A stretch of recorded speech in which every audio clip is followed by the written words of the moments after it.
My 3 children stood in my living room, smirking as they slid a 4-page life agreement across my coffee table, like they were doing me the biggest favor in the world. I signed it without reading a word, watching their faces light up with premature victory. What they didn't know was that I just handed them the rope they'd use to hang themselves. Where are you watching from today? Drop your location in the comments below and hit that like and subscribe button. Let me back up and tell you how I got to this moment because trust me, you're going to want to hear every detail of what happened next. 7 days earlier, I'd buried my husband, Robert, after 42 years of marriage. Lung cancer took him despite his promises that he was too stubborn to die. The funeral was beautiful. I suppose half the town showed up, which is what happens in places like Millfield, where everyone knows everyone else's business better than their own.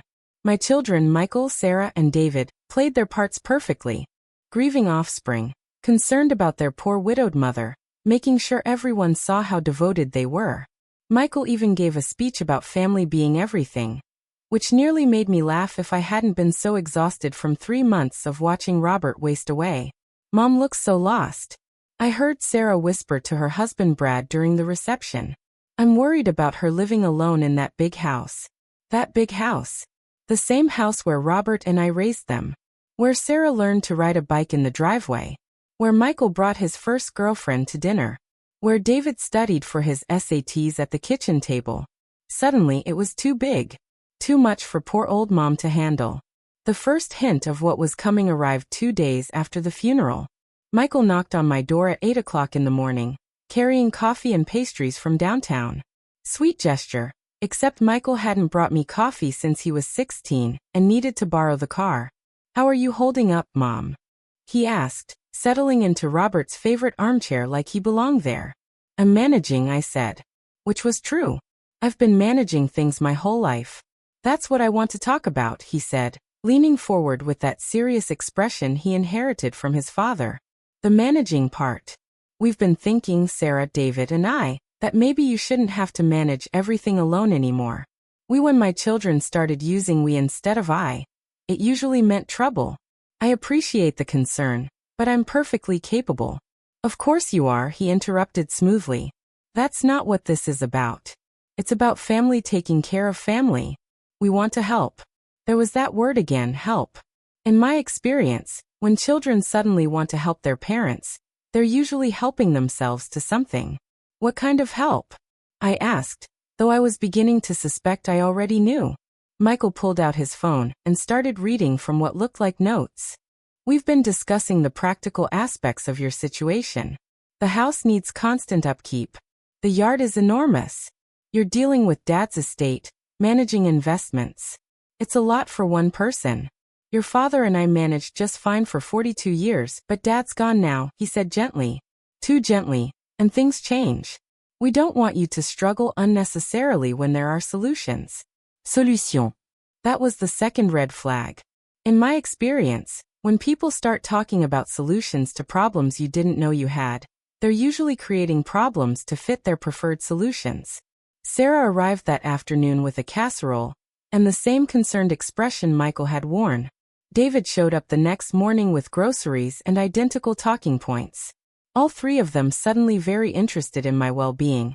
All asking the same careful questions about my plans, my finances, my ability to maintain the house. By the 4th day, I knew exactly what was happening.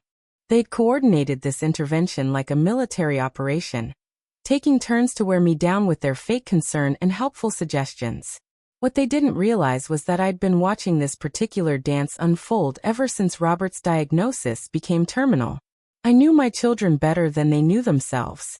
The final act came on day 7. All 3 arrived together at 6 o'clock, dressed like they were attending a business meeting rather than visiting their recently widowed mother. Michael carried a briefcase. Sarah brought a bouquet of flowers that looked suspiciously like an apology. And David wore his most sincere smile. Mom, Michael began, setting his briefcase on the coffee table with the gravity of a judge approaching the bench. We need to have a serious conversation. And that's when they presented me with their masterpiece, the life agreement. For pages of legal-sounding nonsense that basically gave them control over every aspect of my existence, while making it sound like they were saving me from myself. "We've been thinking about your future," Sarah explained, her voice dripping with false sweetness. "And we want to make sure you're protected and comfortable as you age." I almost laughed at the irony. They wanted to protect me from the same independence I'd used to protect them their entire lives. But I didn't laugh. Instead, I did something that caught them completely off guard. I signed it just like that. No questions, no negotiations, no dramatic protests about my autonomy. I picked up the pen Michael had thoughtfully provided, flipped to the last page, and signed my name with the same flourish I'd used to sign their permission slips 30 years ago. The silence that followed was deafening. They'd prepared for arguments, tears, maybe even legal resistance. They hadn't prepared for immediate capitulation from a woman who'd never capitulated to anything in her life. "That's wonderful," Michael finally managed, though he looked like a hunter who'd set a trap for a bear and caught a butterfly instead. "We're so relieved," Sarah added, though her eyes darted nervously between her brothers. "We know this is for the best." David just stared at me like I'd grown a second head. But here's what my loving children didn't know as they exchanged those smug little glances and started discussing implementation timelines. I hadn't just signed their precious agreement. I'd signed their death warrant because while they were busy planning my life, I'd been busy planning their education, and class was about to begin. The morning after signing their little agreement, I called my lawyer. Not the family lawyer, Robert's old golf buddy who'd probably run straight to Michael with everything I said, but my lawyer, the one I'd hired 6 months ago when Robert's condition worsened, and I started thinking about things my children apparently thought I was too simple to understand. "Eleanor Washington," I said when my call was answered. "I need to see you today. It's time to implement what we discussed." Eleanor had been recommended by my friend Janet, whose own children had tried to pull something similar after her husband's stroke. Unlike me, Janet hadn't seen it coming. By the time she realized what was happening, they'd already moved her into assisted living and were selling her house. Learning from Janet's mistakes had been an expensive education, but the tuition was about to pay dividends. "Are you certain you want to proceed?" Eleanor asked during our afternoon meeting. "Once we start this process, there's no backing down gracefully." I thought about Michael's smug face as he'd watched me sign that agreement. I thought about Sarah's fake concern, and David's calculated kindness. I thought about 42 years of marriage, 3 children raised, countless sacrifices made, and the casual way they'd decided my life was now theirs to manage. "Oh, I'm certain," I said. "They want to play games. Let's play." Eleanor smiled, and I understood why Janet had recommended her.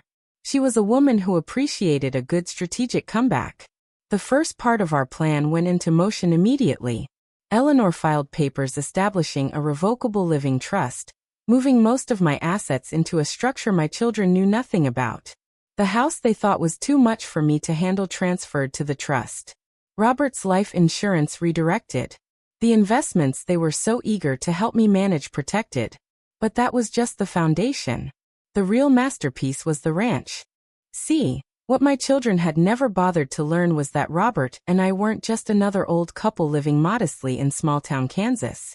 40 years ago, Robert's uncle died and left us 630 acres of prime agricultural land just outside Topeka. We'd been leasing it to local farmers ever since, collecting rent payments that we'd quietly invested in a portfolio none of our children knew existed. The ranch was worth roughly $2.8 million at current land values. The investment portfolio had grown to just over $3.2 million. Combined with the house, Robert's pension, and our other assets, I was looking at approximately $7 million in total wealth. My children, bless their calculating hearts, thought they were manipulating a woman living on Social Security and life insurance proceeds. The second part of our plan involved what Eleanor called performance art. For the next several weeks, I was going to play the role of the confused, overwhelmed widow my children expected me to be. I would ask for help with simple tasks, seem grateful for their guidance, and gradually let them believe they were successfully taking control. "Think of it as method acting," Eleanor explained. "Let them show you exactly who they are when they think they have all the power." The third part was my personal favorite, documentation. Every conversation, every decision they tried to make for me, Every casual comment about my declining capabilities would be recorded. Eleanor had recommended a private investigator named Marcus Webb, a retired police detective who specialized in family financial exploitation cases. Trust me, Ella Lehner said. When this is over, you'll have enough evidence to write a book about elder abuse, or at least a very interesting lawsuit. That evening, Michael called to discuss the next steps in implementing our agreement. His voice carried a new note of authority that made my skin crawl. Mom, we've been thinking about the house situation, he said. It might be easier if you moved in with one of us while we get everything organized. Organized how? I asked, injecting just enough confusion into my voice to feed his assumptions. Well, there are a lot of decisions to make about Dad's things. The house maintenance, your financial planning. It would be simpler if you weren't distracted by trying to manage everything yourself. Simpler for whom, I wondered. But I played my part. I suppose that makes sense. Which of you were you thinking? Sarah has the most space, he said quickly. And she's home during the day, so she could keep an eye on things. Keep an eye on things. As if I were a toddler who might stick my finger in an electrical socket if left unsupervised. That's very thoughtful, I said. When? This weekend, maybe. No rush, but sooner is probably better. You know, before you get too attached to the routine of living alone.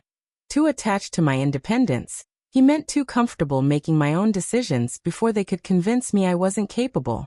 This weekend sounds perfect, I agreed.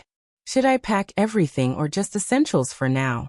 Just essentials, he said, and I could hear the relief in his voice. We'll take care of everything else gradually. Gradually. They were planning to empty my house gradually, selling off 42 years of marriage, piece by piece, while convincing me it was for my own good. After ending the call, I poured myself a glass of the good wine Robert had been saving for a special occasion that never came. And I started making lists. Not packing lists, strategy lists, names, phone numbers, account information, legal procedures, all the weapons I'd need for the war my children had just declared. They thought they were dealing with a grieving widow who'd sign whatever they put in front of her. They had no idea they'd just handed control of their inheritance to a woman who'd spent 42 years managing everything behind the scenes while letting their father think he was in charge. Robert used to joke that I could run a Fortune 500 company if I put my mind to it.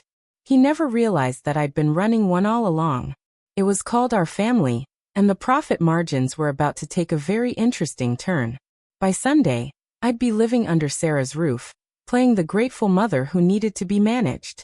But I'd also be gathering intelligence, documenting their true intentions, and preparing for the moment when I'd reveal exactly how much they'd underestimated me. The game was starting and I'd already made the first move. Moving in with Sarah felt like voluntarily walking into enemy territory. But I'd learned long ago that the best intelligence comes from behind enemy lines. Her house in suburban Kansas City was exactly what I'd expected. Everything designed for show. Nothing built for comfort. Mom, welcome to your new home, Sarah said as Brad carried my single suitcase to the guest room. She'd emphasized the word home like she was doing me an enormous favor, which I suppose in her mind she was. The guest room was nice enough. Beige walls, generic furniture, the kind of space designed to make visitors feel temporary. Which was exactly what I was, though I suspected Sarah saw this arrangement lasting much longer than I did. It's perfect, sweetie, I said, sitting on the bed and looking appropriately overwhelmed. I can't tell you how much this means to me. What it meant was that I now had front row seats to watch Sarah and Brad's daily routine. Their phone conversations, their dinner table discussions about my future. What they didn't know was that I'd come equipped with Marcus Webb's special gift. A tiny recording device that looked exactly like the hearing aid I'd started wearing after Robert's funeral. We want you to feel completely at home, Brad added, though his smile was the kind politicians use when shaking hands with constituents they'd rather avoid. No schedule, no pressure, just family taking care of family.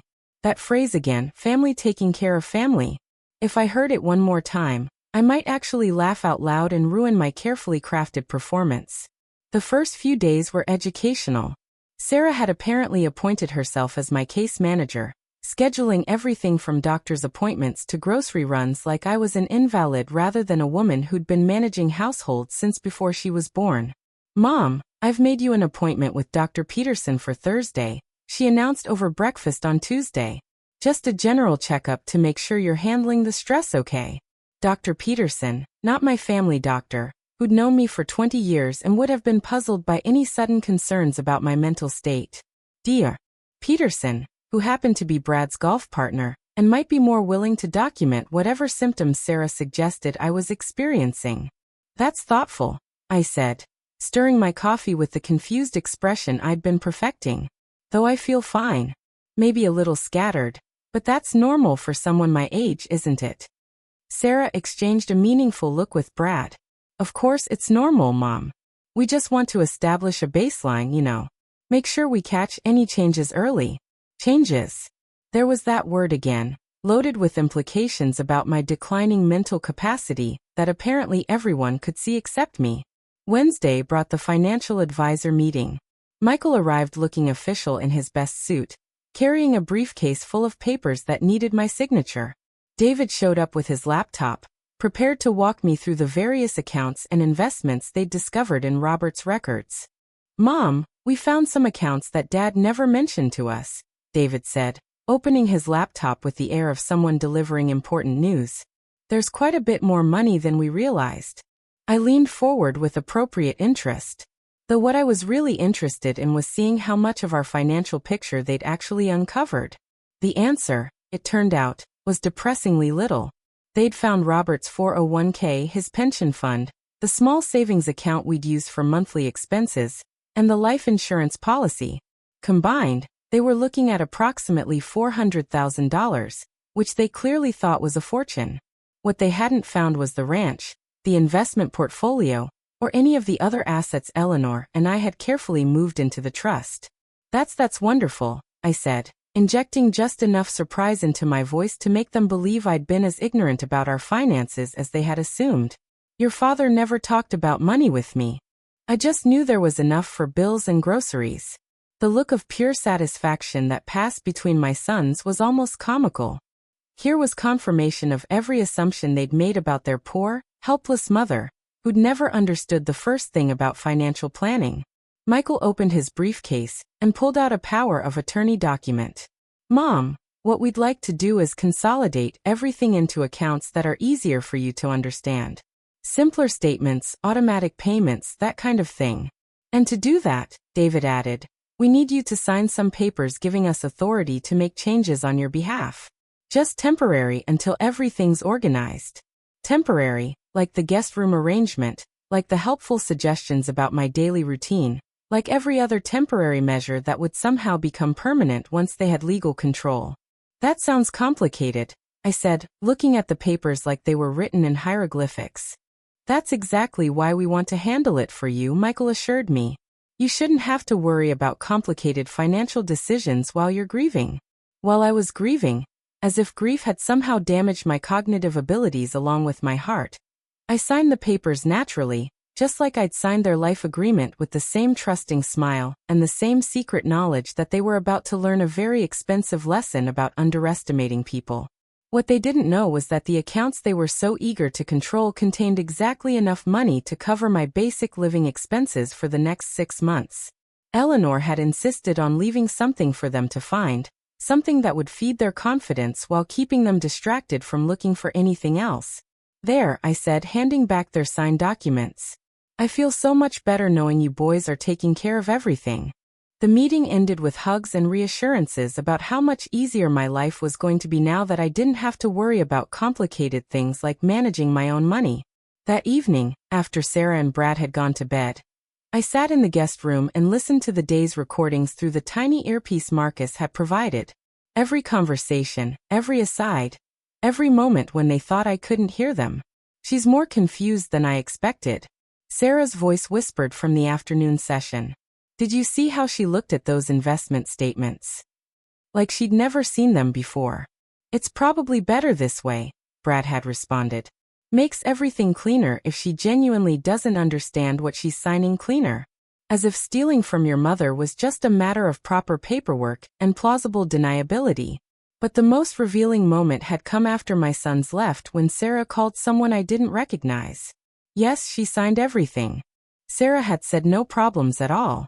Actually, I think this is going to be easier than we thought. She seems genuinely grateful that we're helping. Helping. That word was starting to sound like fingernails on a chalkboard. I plugged my phone into Eleanor's secure communication app and sent her the audio files from the day. Within an hour, she'd responded with a single message. Perfect. Phase 2 is ready when you are. Phase 2 involved something my children hadn't counted on. Witnesses. Starting tomorrow, I was going to begin making some very interesting phone calls to very interesting people. People who knew exactly what healthy, capable 73-year-old women were supposed to sound like. People who might be very surprised to learn that I was supposedly confused and grateful, and in need of management. The war was escalating, and my children still didn't even know they were fighting. Thursday's doctor's appointment was enlightening in ways Sarah hadn't anticipated. Dr. Peterson turned out to be exactly the kind of physician I'd hoped to avoid. Condescending, rushed, and apparently willing to document whatever concerns my daughter had planted in his mind. Mrs. Mitchell, he said, barely looking up from his chart as I settled into the examination chair. Sarah tells me you've been having some difficulties adjusting since your husband's passing. Difficulties. That was an interesting way to describe signing legal documents with full knowledge of what I was doing. I wouldn't call them difficulties, I said carefully. I'm grieving certainly, but I'm managing fine. Dr. Peterson made a note, and I caught the phrase patient minimizing concerns written upside down in his surprisingly legible handwriting. She's been very forgetful, Sarah interjected from her chair by the window. Yesterday, she couldn't remember where she put her medication, and this morning, she asked me twice about the same appointment. This was news to me since I'd deliberately left my blood pressure medication in clear view on the bathroom counter. And I'd mentioned the appointment once to test whether she was paying attention. Memory issues are common at your age. Mrs. Mitchell, Dr. Peterson said, finally looking at me with the kind of smile people reserve for children and invalids, especially after a significant loss. How would you say your concentration has been? I pretended to think about it, letting confusion cross my face. Sometimes I lose track of conversations, I said, which was true. I did lose track of conversations when I stopped listening to people who were trying to manipulate me. More notes, more concerned looks between the doctor and my daughter. I'd like to run some cognitive assessments. Dr. Peterson said, nothing invasive, just some simple tests to establish a baseline for your mental acuity. Baseline. There was that word again. The same one Sarah had used when arranging this appointment. They were building a paper trail documenting my supposed decline for future reference. The tests were laughably simple. Count backwards from 100 by 7s. Remember 3 words. Identify the current president.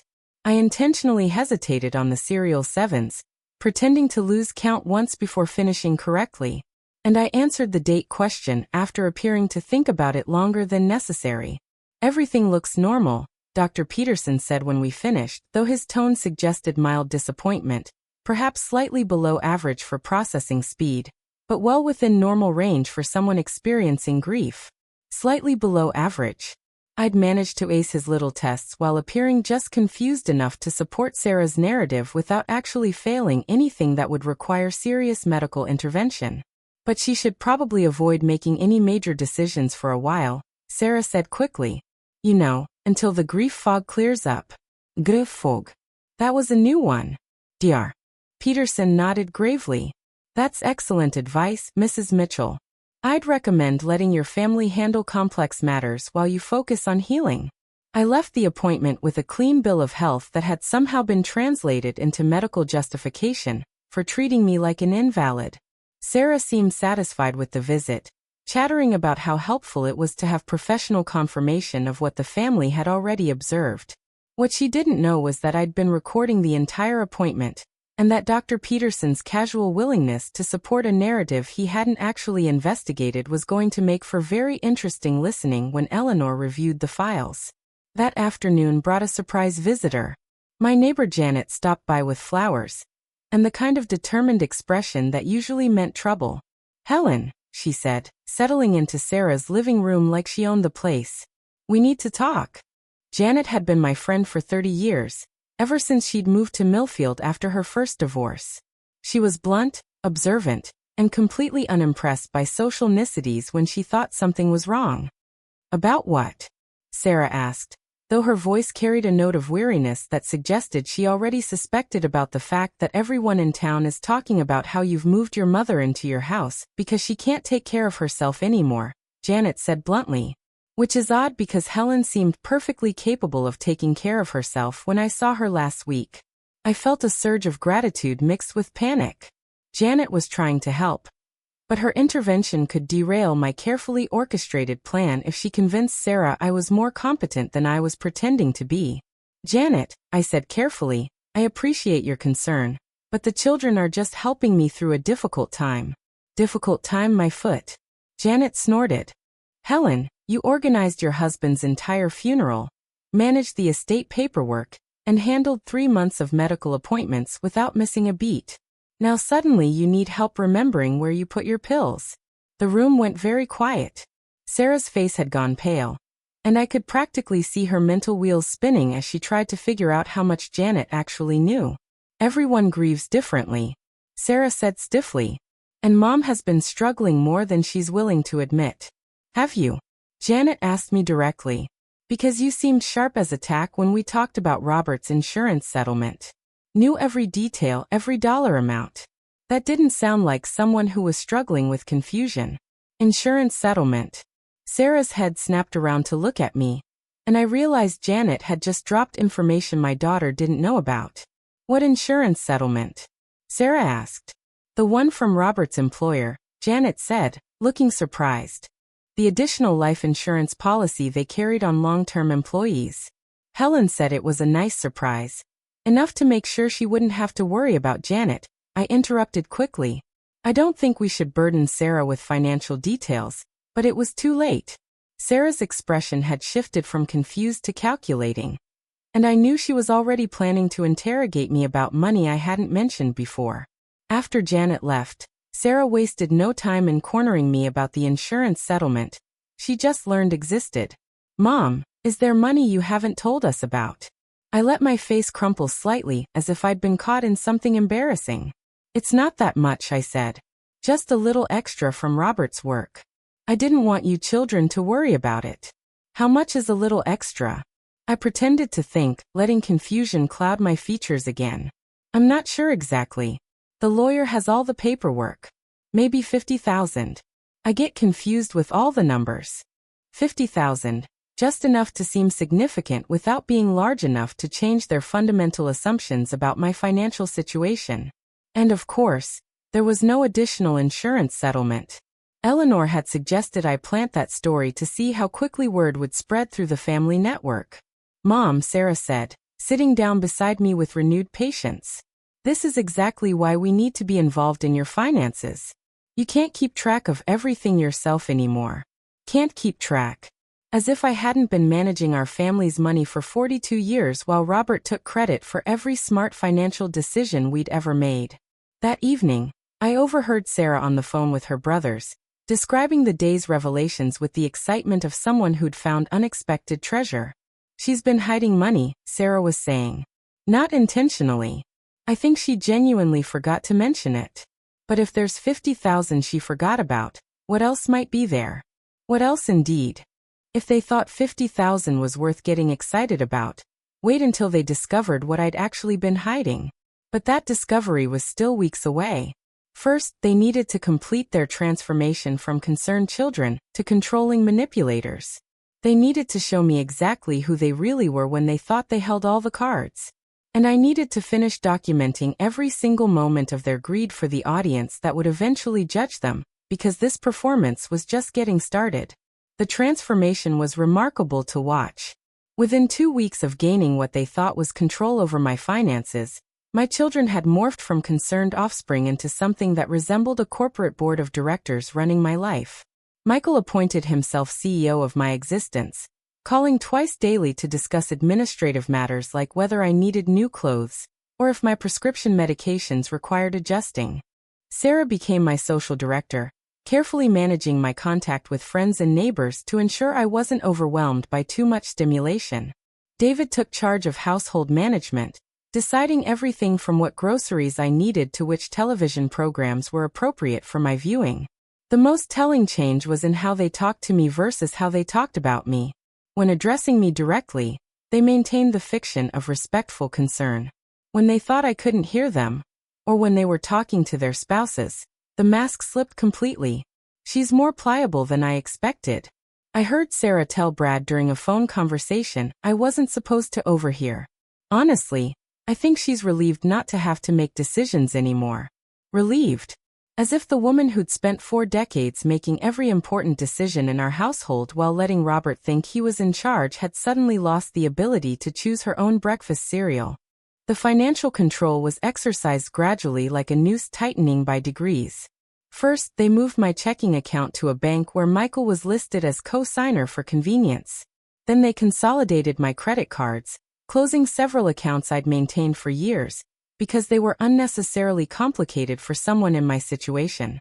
"Mom, we've simplified your banking," David announced proudly, presenting me with a folder containing my new financial setup. 1 checking account, 1 savings account, 1 credit card with a reasonable limit. Much easier to keep track of, much easier for them to monitor every dollar I spent, he meant. The credit card had a $500 monthly limit, barely enough to cover basic necessities, and all statements were sent directly to Michael's office for review. "What about the money from Robert's employer?" I asked, playing my role as the confused widow who couldn't quite remember financial details.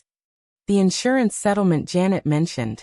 Michael exchanged glances with David before answering. "We're still working on that, Mom. There are some tax implications we need to research before we can make those funds available to you." Tax implications. Translation. They were trying to figure out how to access money that didn't actually exist while convincing me it was too complicated for my simple mind to understand. But the real revelation came during the family dinner Sarah hosted to celebrate my successful transition into their care. All 3 children attended with their spouses along with my 2 teenage grandchildren, Emma and Jake, who looked distinctly uncomfortable with the conversation flowing around them. "To Mom," Michael said, raising his glass in a toast that felt more like a victory lap than a celebration, "for trusting us to take care of everything." Trust. Such an interesting word choice from someone who was systematically dismantling my independence, while convincing me it was for my own good. "We're so proud of how well you're adapting," Sarah added. "It takes courage to admit when you need help." Admit when you need help, as if I'd reached some moment of clarity about my own limitations rather than simply signing papers they'd put in front of me. But it was during the after-D conversation that I finally heard the truth I'd been waiting for. The adults had moved to the living room while Emma and Jake cleaned up in the kitchen. And with several glasses of wine loosening their tongues, my children finally dropped all pretense. "The Peterson evaluation was perfect," Sarah was saying. "Nothing actionable, but enough documentation to support our position if anyone questions the financial arrangements later. If anyone questions, as if they were expecting challenges to their authority, and had already prepared their defense. The power of attorney gives us everything we need," Michael added.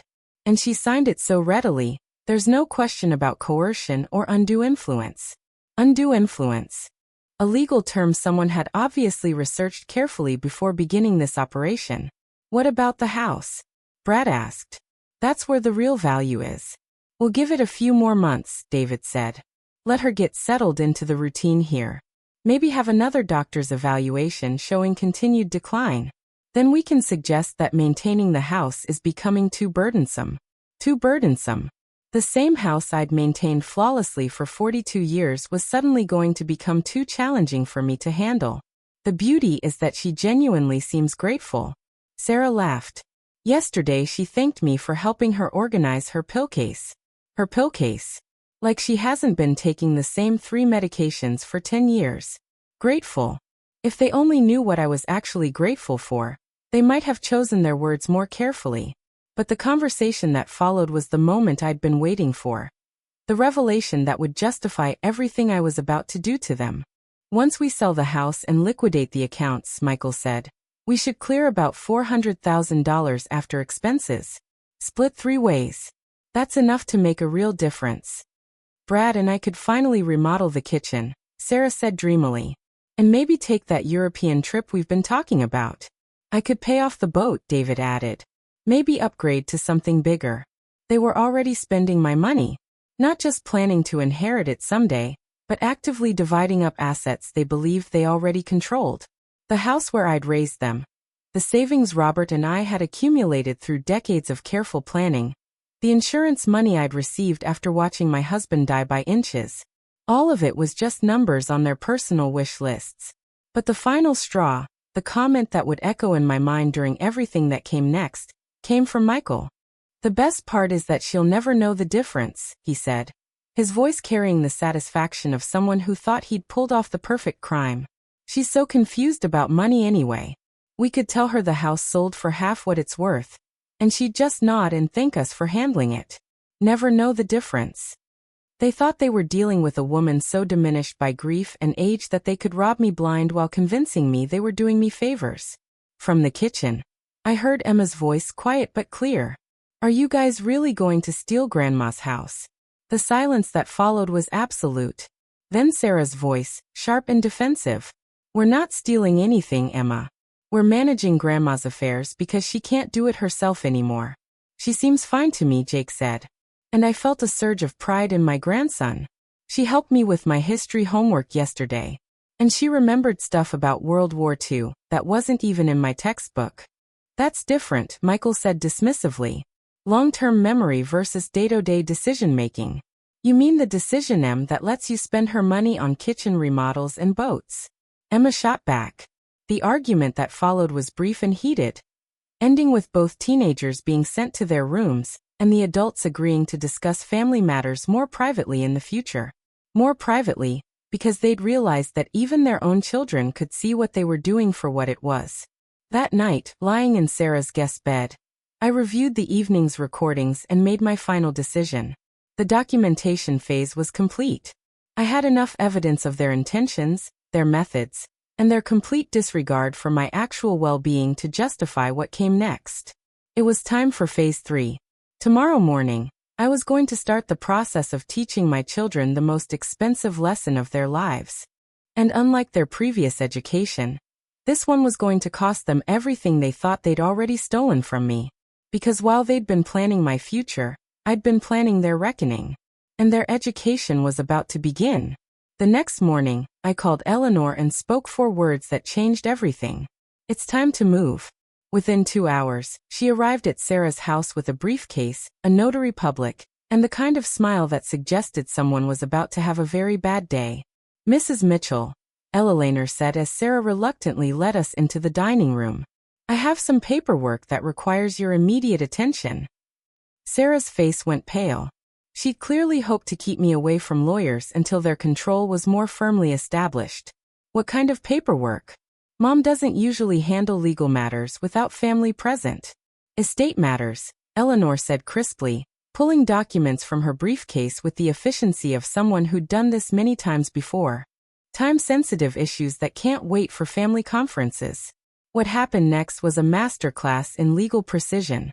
Eleanor presented me with a series of documents that I signed with the same trusting confusion my children had come to expect. The difference was that these papers were actually designed to protect me rather than exploit me. First, a revocation of the power of attorney my sons had convinced me to sign, replaced by a new arrangement naming Eleanor as my legal representative. Second, a competency evaluation request demanding that any questions about my mental capacity be resolved through proper medical and legal channels, rather than the opinions of golf-playing doctors and manipulative children.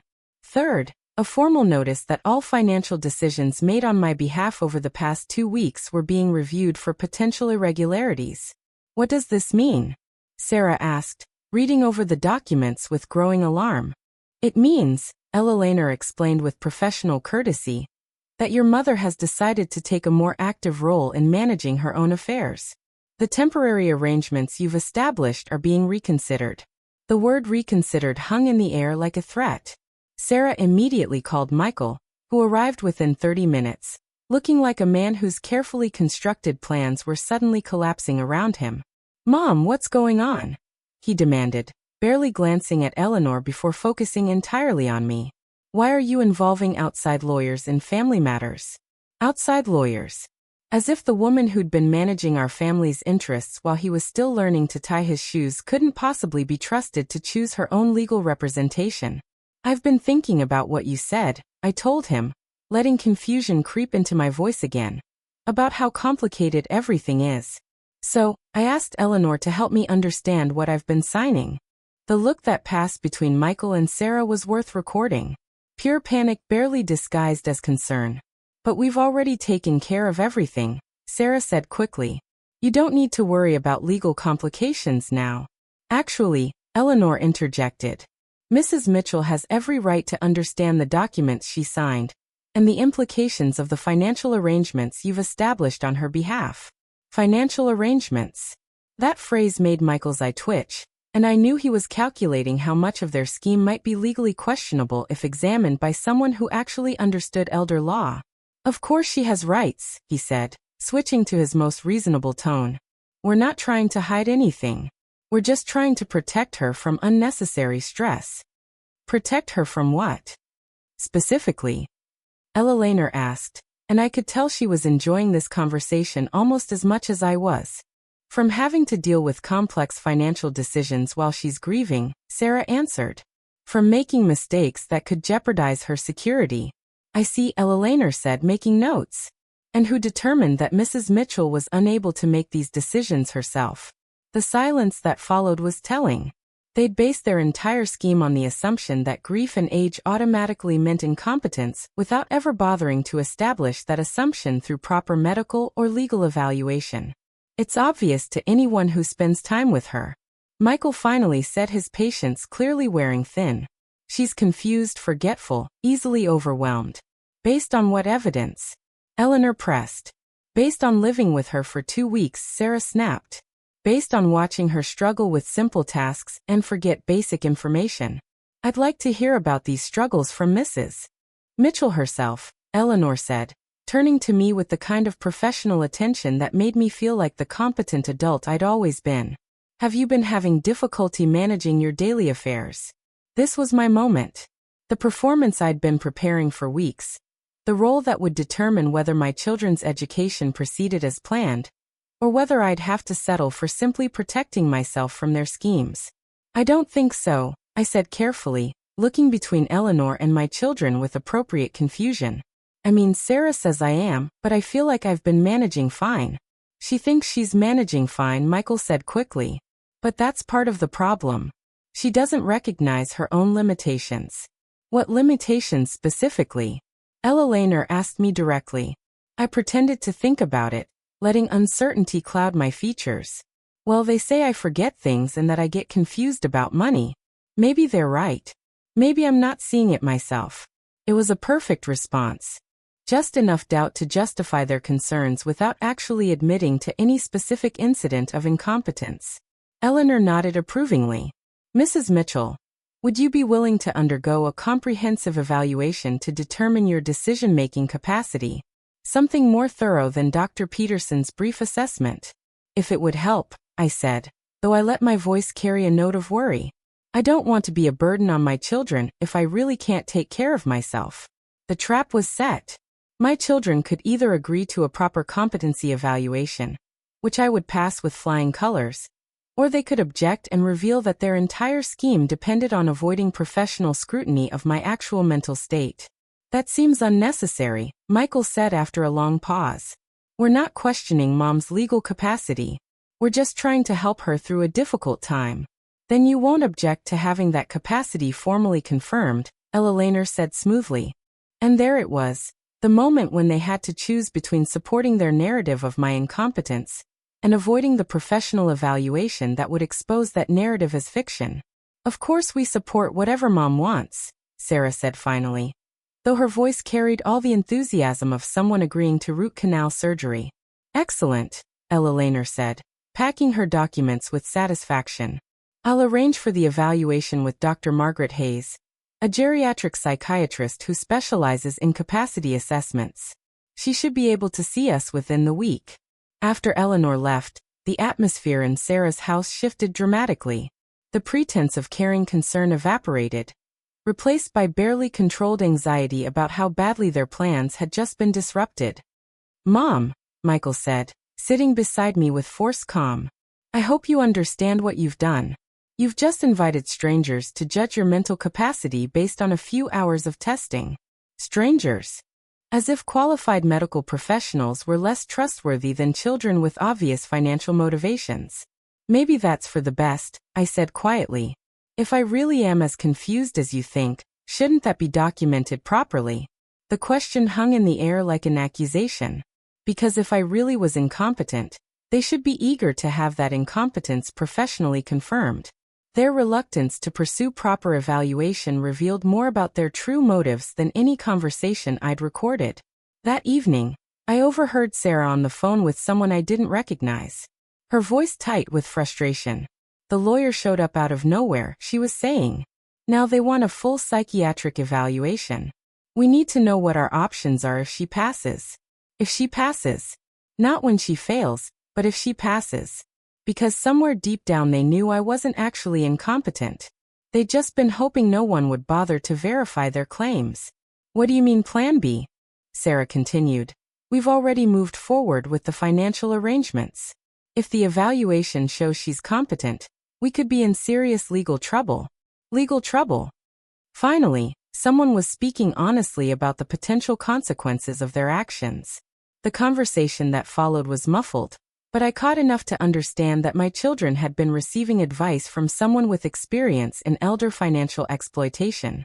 Someone who'd guided them through the process of establishing control over my assets while maintaining plausible deniability about their motives. Someone who was now telling them they might have moved too quickly and exposed themselves to charges that could result in criminal prosecution.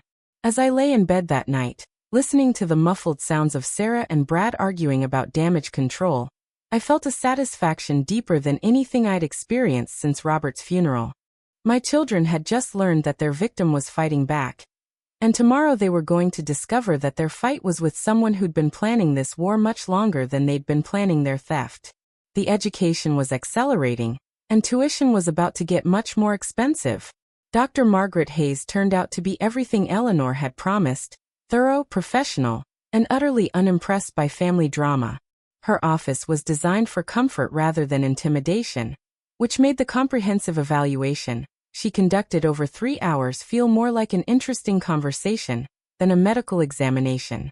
Mrs. Mitchell, she said as we finished the final battery of cognitive tests, I want to be absolutely clear about my findings. Michael and Sarah sat in the waiting room where they'd been banished after attempting to influence the evaluation with their concerns about my recent behavior.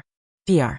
Hayes had politely but firmly explained that family input would be collected separately to avoid contamination of the assessment process.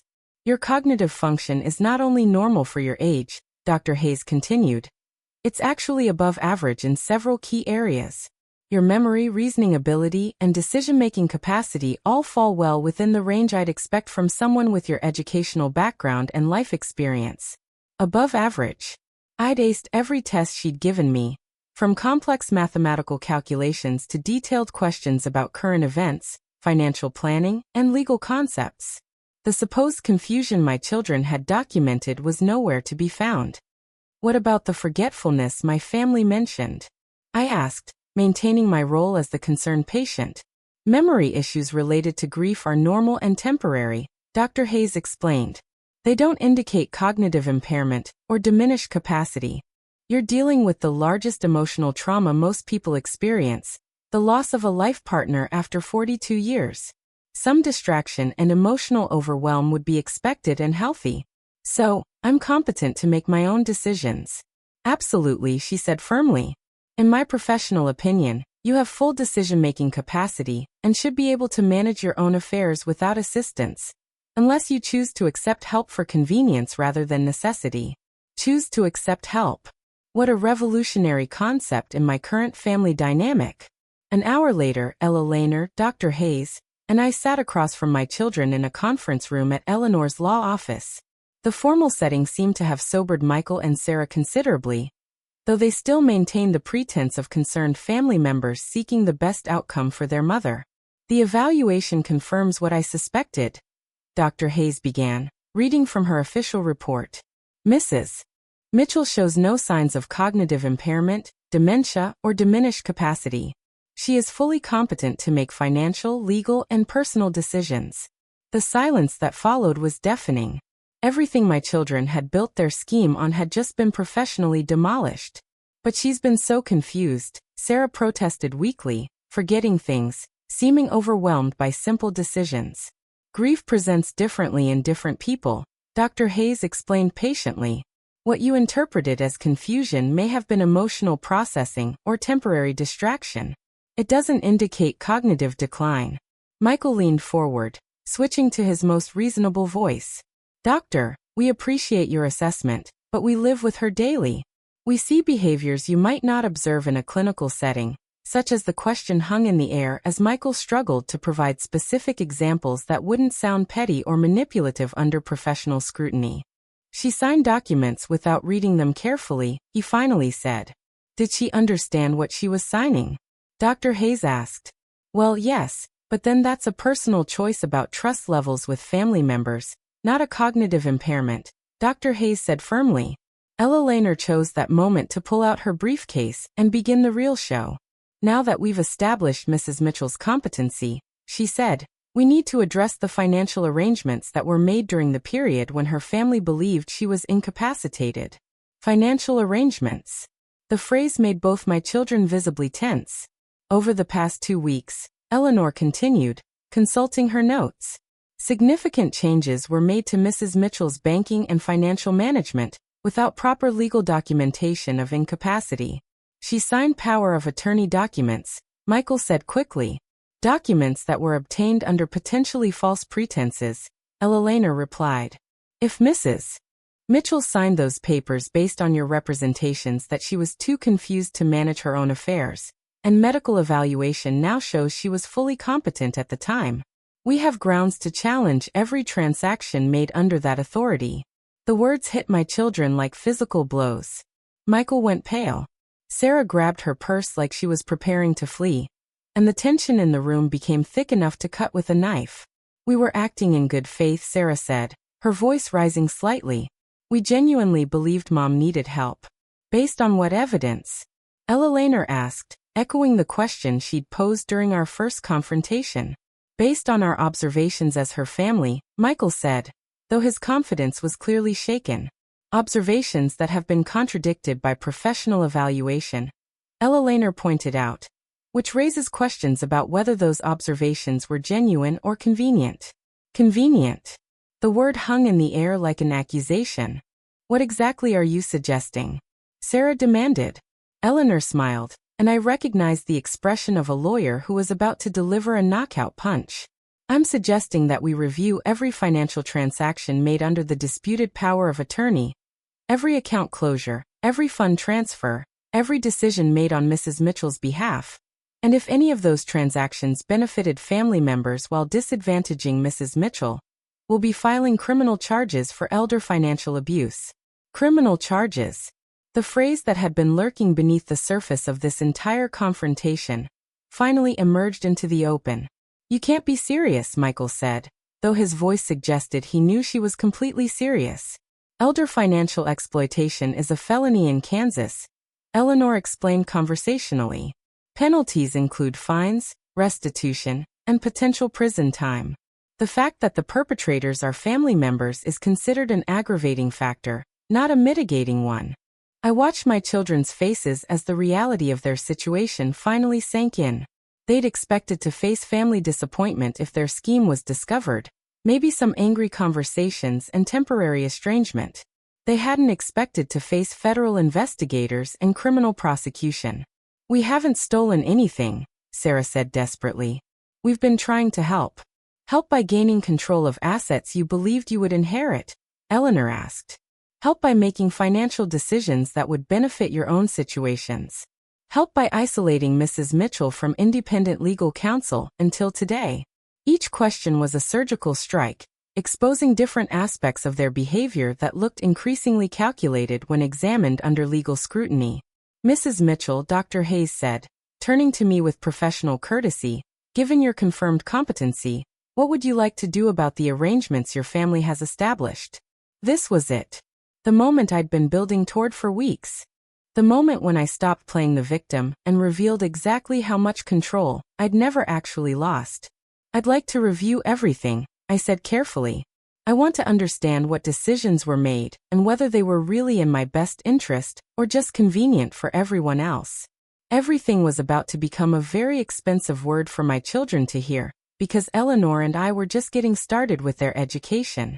And the next lesson was going to teach them the true cost of underestimating the woman who'd raised them. The financial review that followed was like watching a carefully constructed house of lies collapse one room at a time. Ella Lehner had brought a forensic accountant named Marcus Chun, who examined every transaction my children had authorized during their 2 weeks of control with the thoroughness of an IRS audit.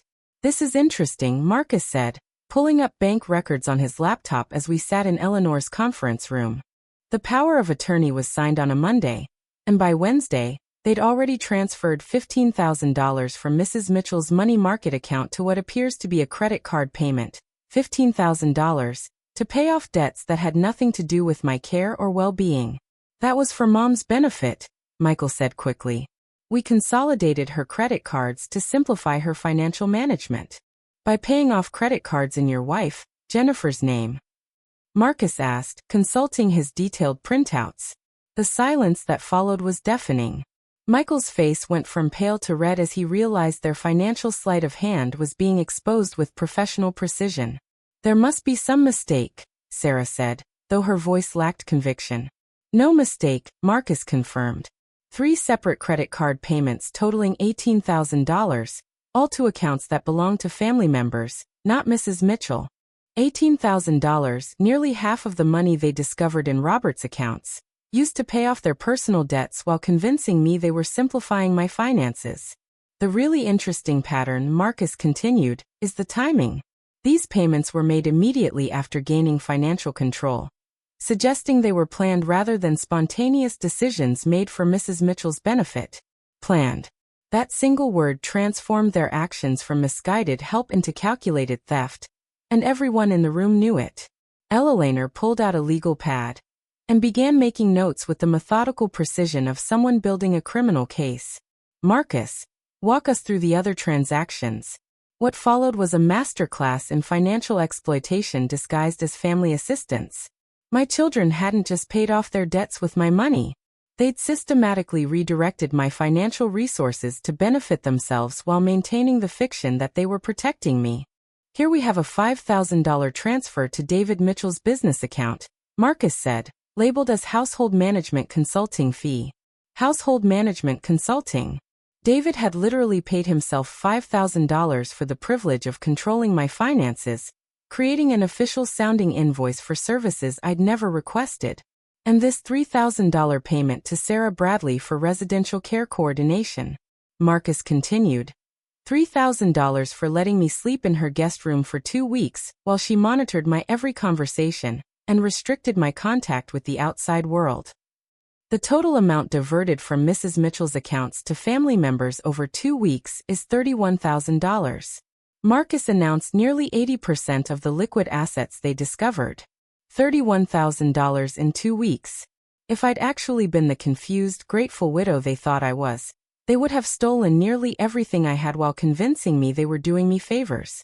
"These transactions constitute clear evidence of financial elder abuse," Eleanor said, her voice carrying the authority of someone who'd prosecuted these cases before. "The pattern shows deliberate exploitation of a perceived vulnerable adult for personal financial gain." Michael finally found his voice, though it came out strangled with desperation. "We were going to pay it back. These were temporary loans to help us stabilize our own situations, so we could better care for Mom. Temporary loans without my knowledge, without my consent, without any documentation or repayment schedules. In other words, theft with a prettier name. Loans require the consent of the lender," Eleanor pointed out. "Mrs. Mitchell, did you authorize any of these transactions?" "No," I said simply. "I had no idea they were taking money for themselves." The admission fell into the room like a stone into still water, creating ripples of legal implications that would affect my children for years to come. "I think we've heard enough," Eleanor said, beginning to pack her materials with satisfaction. "Marcus, I'll need your complete analysis in written form for the criminal referral.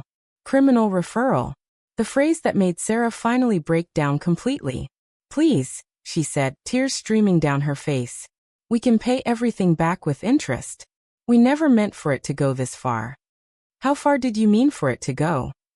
I asked quietly, speaking directly to my daughter for the first time since the meeting began. Sarah looked at me with the expression of someone who just realized she'd been caught in something much worse than a family disagreement. Mom, I know how this looks, but we genuinely thought we were helping by stealing my money, by managing your affairs so you wouldn't have to worry about them while helping yourselves to $31,000 in the process. Sarah's face crumpled as the reality of their situation finally hit her. They weren't just losing control of my finances. They were facing criminal charges that could destroy their reputations, their careers, and their freedom. Mrs. Mitchell, Ella Lehner said, turning to me with professional deference. You have several options for how to proceed. We can file criminal charges, pursue civil recovery, or negotiate a restitution agreement that avoids prosecution in exchange for full repayment and other considerations. Other considerations. I liked the sound of that phrase because I was just beginning to outline what those considerations might include.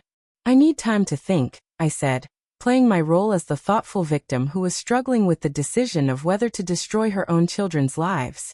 Of course, Ella Lehner agreed. Take all the time you need. Meanwhile, we'll be securing your financial accounts and ensuring no further unauthorized transactions occur. As we left the meeting, my children looked like survivors of a natural disaster, shell-shocked, displaced, and beginning to understand that their old world had been permanently destroyed. But they hadn't seen anything yet. Because while Eleanor and Marcus had been exposing the money they'd stolen, I'd been preparing to reveal the money they'd never known existed. The ranch, the investment portfolio, the carefully hidden assets that would transform this from a case of stealing from a modest widow into something much more significant. Phase 4 was about to begin, and my children were about to learn that their attempt to steal $400,000 had actually put them in line to lose access to nearly $7 million. The education was accelerating and the final exam was going to be brutal. 3 days later, I made a decision that would change everything. I called Michael, Sarah, and David to meet me at the house, our family home that they'd been so eager to sell for my own good. When they arrived, they found me sitting in Robert's favorite chair with Ella Lehner, Marcus Chen, and a woman they didn't recognize. Mom, what's going on? Sarah asked, clearly nervous about the formal atmosphere I'd created. I've made some decisions about how to handle what you've done, I said, my voice carrying a firmness they hadn't heard since they were children being disciplined for lying. The woman they didn't recognize stepped forward with a professional smile. I'm Detective Lisa Rodriguez with the Kansas Bureau of Investigation. I specialize in financial crimes against elderly victims. The color drained from all three of their faces simultaneously. A detective. This was no longer a family matter, or even a civil dispute. It was a criminal investigation. Mrs. Mitchell has provided us with extensive documentation of financial exploitation, Detective Rodriguez continued, pulling out a thick folder that contained weeks of recorded conversations, bank records, and Marcus forensic analysis. We want to cooperate, Michael said quickly, his voice pitched higher than usual. We've already agreed to pay back everything. Mr. Mitchell, Detective Rodriguez said calmly, financial elder abuse is a Class C felony in Kansas. The amount involved, the relationship between perpetrators and victim, and the systematic nature of the exploitation are all aggravating factors. This isn't something you can simply repay and walk away from. Systematic nature. That phrase hung in the air as the full weight of their situation became clear. This wasn't being treated as a family misunderstanding. It was being prosecuted as an organized criminal enterprise. However, Eleanor interjected, Mrs. Mitchell is willing to consider alternatives to criminal prosecution under certain very specific conditions. Certain conditions. My children's eyes lit up with desperate hope at the possibility of avoiding criminal charges, though they had no idea what those conditions would require. What kind of conditions? David asked. I stood up, walking to the window that overlooked the garden where I'd spent countless hours over the decades, building the life my children were now trying to dismember for profit. First, I said, turning back to face them. I want a complete accounting of not just what you took, but what you plan to take, every conversation you had about my money, every scheme you developed, every assumption you made about my capabilities. Mom, Sarah started. I'm not finished, I said, my voice carrying an authority that silenced her immediately. Second, I want written apologies that acknowledge exactly what you did and why it was wrong. Not explanations about your good intentions, but admissions of theft and manipulation. The room was absolutely silent as they realized I was demanding they confess their crimes in writing. Third, I continued, I want you to understand exactly what you tried to steal from me. I nodded to Eleanor, who pulled out a legal folder that was much thicker than anything they'd seen before. Mrs. Mitchell, Eleanor said formally, would you like to explain to your children what their investigation of your finances failed to uncover? This was the moment I'd been planning for months. The revelation that would transform their theft from a family tragedy into a cosmic miscalculation. You found $400,000. I said calmly. Robert's 401k, his pension, the life insurance, our basic savings. You thought that was everything. Michael nodded wearily, clearly wondering where this was leading. You were wrong, I said simply. Eleanor opened the folder and began pulling out documents that painted a very different picture of my financial situation. Property deeds, investment statements, trust documents, business partnerships, all showing assets my children had never dreamed existed. Your mother owns 630 acres of prime agricultural land outside Topeka. Ella Lehner announced current market value approximately $2.8 million. The silence that followed was profound. My children stared at the property documents like they were written in a foreign language. She also maintains an investment portfolio that has been growing for 40 years, Eleanor continued, currently valued at approximately $2 million, $6 million. Added to the house and other assets they'd discovered, they were looking at a total estate worth nearly $7 million. But Mom, Sarah whispered, you said you were worried about money. You acted like Dad's death left you struggling. I never said I was struggling. I corrected her. You assumed I was struggling based on your belief that I was too simple to manage substantial wealth. The truth hit them like a physical blow. They hadn't been stealing from a confused widow with modest resources. They'd been attempting to exploit someone whose actual wealth dwarfed anything they'd imagined. Why didn't you tell us? Michael asked, his voice barely audible. Because I wanted to see what you would do when you thought I was vulnerable, I said. I wanted to know who my children really were when they thought they could take advantage of me without consequences. David was the first to understand the full implications. If we'd succeeded in taking control of your finances, you would have eventually discovered assets worth millions instead of thousands, I finished for him. And your theft would have escalated accordingly. Detective Rodriguez nodded approvingly. This revelation actually strengthens the criminal case significantly. It shows the exploitation was limited only by the perpetrator's knowledge of available assets, not by any moral boundaries. Limited only by their knowledge. In other words, they would have stolen as much as they could find, and the more they found, the more they would have taken. Here's what's going to happen, I said, returning to my chair with the decisive air of someone who'd spent weeks planning this moment. You can choose criminal prosecution, where you'll face felony charges, possible prison time, and complete public humiliation. Or Sarah asked desperately. Or you can accept my alternative, I said, which involves some very specific conditions that will ensure you never forget the lesson you've learned here. Ella Lehner pulled out another set of documents. These outlining an agreement that was both more generous and more punishing than simple criminal prosecution. Your mother is willing to drop criminal charges in exchange for the following, Eleanor announced. Full restitution of stolen funds plus 20% penalty. Public apology letters to be published in the Millfield newspaper acknowledging your attempted theft. Complete severance from any future inheritance or financial support. Complete severance.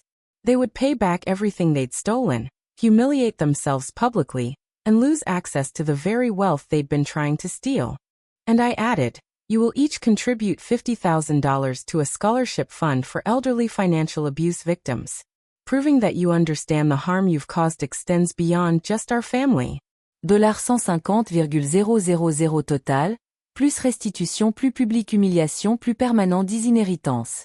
The cost of their greed was about to exceed any possible benefit they might have imagined. The alternative, Detective Rodriguez said helpfully, is criminal prosecution for systematic financial elder abuse, which carries potential sentences of up to 5 years in prison and permanent criminal records. My children sat in stunned silence, trying to process how quickly their lives had been transformed from comfortable success to potential ruin. You have 24 hours to decide, I said, standing up to signal the meeting was over. After that, the offer expires and Detective Rodriguez proceeds with criminal charges. As they filed out of the house they'd planned to sell out from under me, I felt a satisfaction deeper than anything I'd experienced since Robert's death. My children had tried to steal my independence, my dignity, and my financial security while convincing themselves they were helping me. Tomorrow, they would learn that their education and consequences was just beginning. 23 hours later, all 3 of my children sat in Ella Lehner's office, signing the most expensive documents of their lives. Michael's hand shook as he wrote his name on the restitution agreement. Sarah cried openly while signing her public apology letter. David just stared at the scholarship fund commitment like he couldn't believe the numbers were real. The total financial impact to the 3 of you is $231,000, Ella Lehner announced as she notarized the final signatures, plus the published admissions of attempted theft, plus permanent exclusion from Mrs. Mitchell's estate. $231,000. The price of trying to steal from someone they'd assumed was too old and confused to fight back. But the money was just the beginning of their education. There's one more thing, I said, as they prepared to leave Ella Lehner's office in disgrace. They turned back with the exhausted expressions of people who'd been broken by revelations and consequences they'd never seen coming. I'm not actually keeping your inheritance, I said quietly. The statement hit them like an electric shock. Sarah's tear-streaked face went blank with confusion. Michael stared at me like I'd spoken in a foreign language, and David's mouth opened without any sound coming out. You're what? Sarah finally managed. I said, I'm not keeping your inheritance. Despite everything you've done, you're still my children, and I still love you. Ella Lehner raised an eyebrow at me. Though we'd discussed this possibility, the greatest punishment for people motivated by greed isn't losing money. It's learning they never needed to steal in the first place. But Mom, Michael said slowly, the agreement we just signed says you'll be excluded from my estate, I confirmed. It doesn't say that estate won't still benefit your children and grandchildren in ways that serve the family better than your individual greed ever could. I pulled out a folder I'd prepared for this moment, containing documents that outlined what I'd actually been planning while they were scheming to rob me. Emma and Jake will each receive full college scholarships from a trust I've established, I said, watching their faces as the implications sank in. Your grandchildren will be educated without the burden of student loans, but you won't control those funds. The ranch will become a family farm operation managed by a board of trustees, I continued, generating income for family members who contribute to its success through actual work, not manipulation and theft. And the house will become a family retreat center, available for family gatherings and maintained through the trust, ensuring it stays in the family without becoming a source of conflict. What I was describing was everything they could have asked for if they'd simply talked to me about their concerns instead of trying to steal from me. Financial security for their children, ongoing family wealth, preservation of family property, all structured to prevent the kind of exploitation they'd just attempted. Why? David asked, his voice barely above a whisper. Because the point of this entire experience wasn't revenge, I said. It was education. You needed to learn what it felt like to be vulnerable to people you trusted. You needed to understand the real cost of betraying family. And you needed to discover that cooperation works better than exploitation. But we tried to steal from you, Sarah said, still crying. Yes, you did. And you paid a very high price for that choice. But you're also my children, and children need to be taught, not just punished. Eleanor smiled as she watched the complex emotions play across their faces. Shame, relief, gratitude, and the gradual understanding that their mother had been teaching them a lesson rather than simply seeking revenge. The trust documents include one final provision, I added. If any of you ever attempt to manipulate or financially exploit an elderly person again, Your family's access to the trust ends permanently. This education is a one-time offer. It was a warning wrapped in forgiveness. A second chance balanced with permanent accountability. Mom, Michael said finally. How long have you been planning this? Since the day you started treating me like I was incompetent, I answered honestly.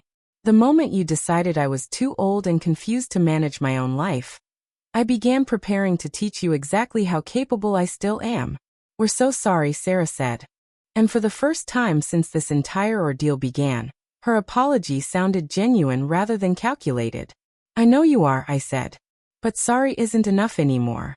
From now on, our family relationships will be based on respect, honesty, and cooperation. Anyone who can't meet those standards will find themselves permanently excluded. As my children left Eleanor's office, financially devastated, but still family, I felt a peace I hadn't experienced since Robert's death. I'd protected myself, educated my children, and structured our family's future in a way that would prevent anyone from ever victimizing anyone else again. 3 months later, I stood in the community garden I'd established on a portion of the ranch property, watching Emma and Jake plant vegetables alongside their parents. The scholarship fund had grown beyond my initial contribution, helping dozens of elderly abuse victims while providing ongoing education for my family about the importance of protecting vulnerable people. Michael had taken a part-time job managing the ranch operations, learning agricultural business, while rebuilding our relationship on terms of mutual respect. Sarah had become a volunteer advocate for elderly rights, channeling her organizational skills toward protecting others instead of exploiting them. David had used his business experience to establish the Family Retreat Center, creating a space where future generations could gather without fighting over ownership. My published autobiography, Never Too Old to Fight Back, had become a bestseller among older women, providing both entertainment and practical advice for anyone facing family financial exploitation. The proceeds funded expansion of the scholarship program and helped establish similar support systems in communities across Kansas. But the most satisfying moment came during our first family reunion at the retreat center, when Emma approached me with a question that proved the education had worked. "Grandma," she said, "I want to major in elder law when I get to college. I want to help people like you who are smart enough to fight back, and people like Grandpa's sister who wasn't." Elder law. My granddaughter wanted to spend her life protecting people her own parents had tried to exploit. The lesson had been learned not just by my children, but by the next generation. "That's a wonderful choice, sweetheart," I told her. "And when you graduate, there will be a place for you in the family foundation we're establishing to fight elder abuse across the country." As I watched my family working together in the garden they'd helped plant, I realized that sometimes the greatest gift you can give your children isn't money or property. It's the education that teaches them to value people over profit, relationship over exploitation, and integrity over easy gain. My children had tried to steal my independence, and discovered instead that I was strong enough to restructure their entire world, while teaching them to become better people. It had been the most expensive education any of them ever received, but also the most valuable. And every time I looked at the ranch they'd never known about, the investments they'd never discovered, and the trust documents that would protect our family for generations, I remembered that sometimes the best defense against being underestimated is letting people underestimate you until the moment you teach them otherwise. The lesson was over. The learning would last forever. Thanks for listening. Don't forget to subscribe and feel free to share your story in the comments. Your voice matters.